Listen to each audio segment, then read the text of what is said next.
जय श्री श्याम। आप सभी को मेरी तरफ से जय श्री श्याम। और आज के ब्लॉग में आज एकादशी है और मैंने फास्ट रखा हुआ है, तो मैंने सोचा आज एकादशी की कथा कहते हुए एक थोड़ा सा छोटा सा ब्लॉग बनाया जाए। तो आप सबको ये बाबा श्याम, मैंने मंदिर में जोत जगा रखी है, तो वह कथा कहते हैं। आइए सुनते हैं। आज एकादशी कथा है और आज एकादशी रमा एकादशी है। कार्तिक कृष्ण एकादशी महात्म्य सुनिए। धर्मराज बोले, हे भगवान, अब आप मुझे कार्तिक मास के कृष्ण पक्ष की एकादशी का क्या नाम है तथा इसमें कौन सा फल मिलता है, सब विस्तार से कहिए। भगवान बोले, हे राजन, कार्तिक मास के कृष्ण पक्ष एकादशी का नाम रमा है। इस व्रत में समस्त पाप नष्ट हो जाते हैं। इसकी कथा इस प्रकार है। प्राचीन काल में मुचुकुंद नाम का राजा राज्य करता था। उसके इंद्र, वरुण, कुबेर, भीषण आदि मित्र थे। वह सत्यवादी तथा विष्णु भक्त था। उसका राज्य बिल्कुल अकंटक था। उसके चंद्रभागा नाम की एक सुंदर लड़की उत्पन्न हुई। उसका विवाह राजा चंद्रसेन के पुत्र शोभन के साथ कर दिया। एक समय जब वह अपनी ससुराल में थी, एक एकादशी पड़ी। वह सोचने लगी कि एकादशी समीप आ रही है, परंतु मेरा पति अत्यंत कमजोर है, इसीलिए यह व्रत नहीं कर सकता। परंतु मेरे पिता की आज्ञा कठिन है। जब दशमी आए तो राज्य में ढिंढोरा पिटवा दे। सुनकर शोभन अपनी पत्नी के पास गया और पूछा, हे प्रिय, तुम मुझे कुछ उपाय बतलाओ, क्योंकि यदि मैं व्रत करूँगा तो अवश्य ही मर जाऊँगा। इस पर चंद्रभागा बोली, हे प्राणनाथ, मेरे पिता के राज्य में एकादशी के दिन कोई भी भोजन नहीं करता है। यहाँ तक कि हाथी, घोड़े, ऊँट आदि वर्ण, अन्न, जल आदि कुछ ग्रहण नहीं करते। फिर वह पुरुष कैसे भोजन कर सकते हैं? यदि आप भोजन करना चाहते हैं तो कहीं दूर चले जाओ, क्योंकि यदि आप यहीं पर रहोगे और आपको व्रत अवश्य करना पड़ेगा। इस पर शोभन बोला, ये प्रिय, आपका कहना बिल्कुल ठीक है।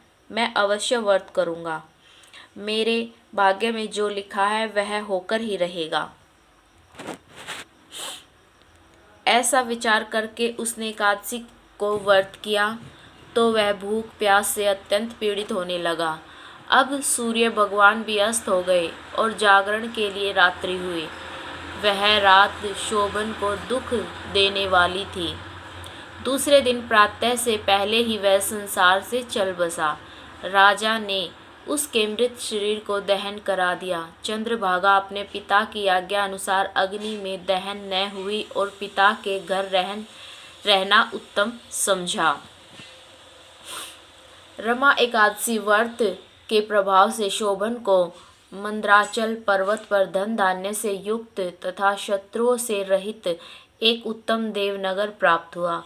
उसकी अटारी में रतन तथा स्वर्ण के खंभे लगे हुए थे। उस स्थान पर अनेकों स्फटिक खंभे शोभा दे रहे थे। वह स्वर्ण तथा मणियों के सिंहासन पर सुंदर वस्त्र तथा आभूषणों से युक्त एक पुरुष बैठा था और गंधर्व तथा अप्सराएं उसकी स्तुति कर रहे थे। उस समय राजा शोभन दूसरा इंद्र प्रतीत हो रहा था। एक समय मुचुकुंद नगर में रहने वाला एक सोम शर्मा नाम का ब्राह्मण तीर्थ यात्रा के लिए निकला। उसने घूमते घूमते देखा, वह ब्राह्मण ने उसको अपने राजा का जमाई जानकर उसके निकट गया। राजा शोभन ब्राह्मण को देखकर आसन से उठ खड़ा हुआ और अपने ससुर तथा स्त्री चंद्रभागा की कुशलता पूछने लगा। सोम शर्मा ब्राह्मण बोला, हे राजन, हमारे राजा कुशल से हैं तथा आपकी रानी चंद्रभागा भी कुशल पूर्वक है। अब आप अपना वृत्तांत बतलाएं। मुझे यह बड़ा आश्चर्य है कि ऐसा विचित्र और सुंदर नगर, जिसको न तो मैंने कभी सुना और न कभी देखा है, आपको किस प्रकार प्राप्त हुआ। शोभन बोला, हे ब्राह्मण, यह सब कार्तिक मास की रमा एकादशी के व्रत का प्रभाव है। इससे मुझे यह अनुपम नगर प्राप्त हुआ, परंतु यह अस्थायी है। इस पर ब्राह्मण बोला, हे राजन, यह अदुख क्यों है और दुख किस प्रकार हो सकता है, सो आप मुझे समझाएं। मैं आपके कहे अनुसार ही करूँगा। आप इससे किंचित मात्र भी झूठ न समझें। शोभन बोला, हे ब्राह्मण, मैंने श्रद्धा पूर्वक व्रत किया था, उसके प्रभाव से मुझे यह नगर प्राप्त हुआ, इसीलिए मैं इसे अस्थायी मानता हूँ। तुम इस वृत्तांत को राजा मुचुकुंद की पुत्री चंद्रभागा से कहोगे तो वह इसको स्थायी बना सकती है। ब्राह्मण ने वहां से आकर चंद्रभागा से समस्त वृत्तांत कहा। इस पर राजकन्या चंद्रभागा बोली, हे ब्राह्मण, आप क्या वह सब वृत्तांत प्रत्यक्ष देखकर आए हैं, या अपना स्वप्न कह रहे हैं। इस पर ब्राह्मण बोले, हे पुत्री, मैंने तेरे पति शोभन को तथा उसके नगर को प्रत्यक्ष देखा है, परंतु वह नगर अस्थिर है। तू कोई ऐसा उपाय कर जिससे वह स्थिर हो जाए। इस पर चंद्रभागा बोली, हे यमराज, आप मुझे उस नगर में ले चलिए। मैं अपने पति को देखना चाहती हूँ। मैं अपने व्रत के प्रभाव से उस नगर को अवल बना दूंगी। चंद्रभागा के वचन सुनकर वह सोम शर्मा ब्राह्मण उसको मंदराचल पर्वत के पास वामदेव आश्रम की ओर ले गया। वामदेव ने उसकी कथा को सुनकर चंद्रभागा का मंत्रों से अभिषेक किया। चंद्रभागा मंत्रों व व्रत के प्रभाव से दिव्य देह धारण करके पति के पास चली गई। शोभन ने अपनी स्त्री चंद्रभागा को देखकर प्रसन्नता पूर्वक अपने बाएं अंग में बैठाया।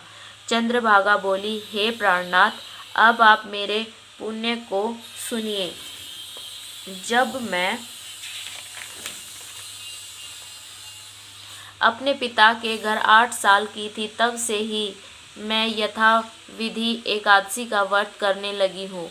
उन्हीं पुण्यों के प्रभाव से आपका यह नगर अटल हो जाएगा और समस्त कर्मों से युक्त होकर प्रलय के अंत तक होगा। चंद्रभागा दिव्य रूप धारण करके तथा दिव्य आभूषणों वस्त्रों से सज कर अपने पति के साथ आनंद पूर्वक रहने लगी और शोभन भी उसके साथ आनंद से रहने लगा। हे राजन, यह मैंने रमा एकादशी का महत्व कहा है। जो मनुष्य इस एकादशी के व्रत को करते हैं, उसके समस्त ब्रह्मा हत्या आदि पाप नष्ट हो जाते हैं। जो मनुष्य रमा एकादशी का महत्व सुनते हैं, वह अंत समय विष्णु लोक को जाते हैं। हरे कृष्णा कृष्णा कृष्णा हरे हरे। जय माँ एकादशी। आप सभी प्रेमियों को मेरी तरफ से जय श्री श्याम।